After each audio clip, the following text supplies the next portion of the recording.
In the US media, the events of the last 15 or so months, they'll frame it in such a way where they'll basically try to say that the events of the last 15 or so months, they show Israel's strength and the weakness of the Palestinians and Iran, etc. However, you've argued something different. You've argued that the events of the last 15 months have actually demonstrated Israel's weakness and Israel's vulnerability.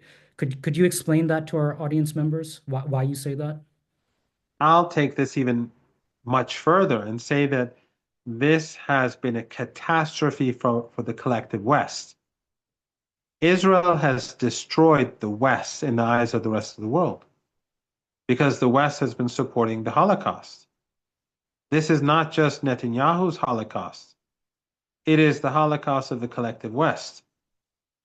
And so, across the global South and the global majority, no one is ever going to view the United States or European governments as supporters of freedom and human rights and human dignity. That is gone. The soft power of the United States and its allies has been demolished. And Israel did that. Israel is a burden to the West. And the West is paying a huge price because of the Israeli regime. But yes, as I said earlier, the last 16 months has been a catastrophe for the Israelis and a win for the resistance and the axis of resistance. Some may say, well, Hezbollah has suffered casualties, Hamas has suffered major losses. That's all true. That's what happens in war. That's what happens in conflict. But at the end of the day, Israel said it will destroy Hezbollah. It will take southern Lebanon. It failed. It said it will destroy Hamas. It will destroy Islamic Jihad. It will destroy the resistance. And we saw over the last few days Hamas and the resistance parading in Gaza. The narrative of the Israeli regime about its prisoners in Gaza, its hostages in Gaza, has collapsed. We see thousands of Palestinians who are gradually being freed from Israeli dungeons, many of them in very bad shape. But we see that the Israeli prisoners who were military, the women were all soldiers, we see them very healthy, even though they were in Gaza, even though they were being bombed day and night, even though the people of Gaza were being starved. So the narrative of the West, of the New York Times, the Washington Post, the Guardian, Fox News, Sky News, the BBC, and so on and so forth, has all been demolished.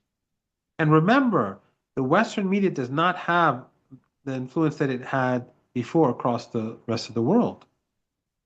The rest of the world has already condemned the Israeli regime. The regime is despised across the world, except for maybe in India or among part of the Indian population. It is despised. That, I think, is the greatest catastrophe, not only for the regime, but for those who supported the regime.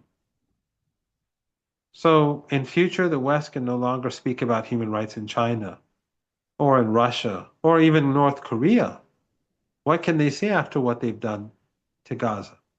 So militarily, the regime did not succeed.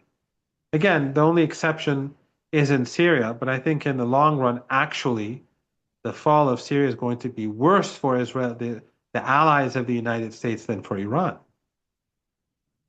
I think time will tell. Syria is a mess, and it's not Iran's burden anymore. And I think ultimately people will come to power in Syria, which will not make the Israeli regime happy, nor Mr. Erdogan. But we'll have to see. I cannot say anything for certain about Syria, but what I can say is that Syria is not going well for those people who supported Al Qaeda.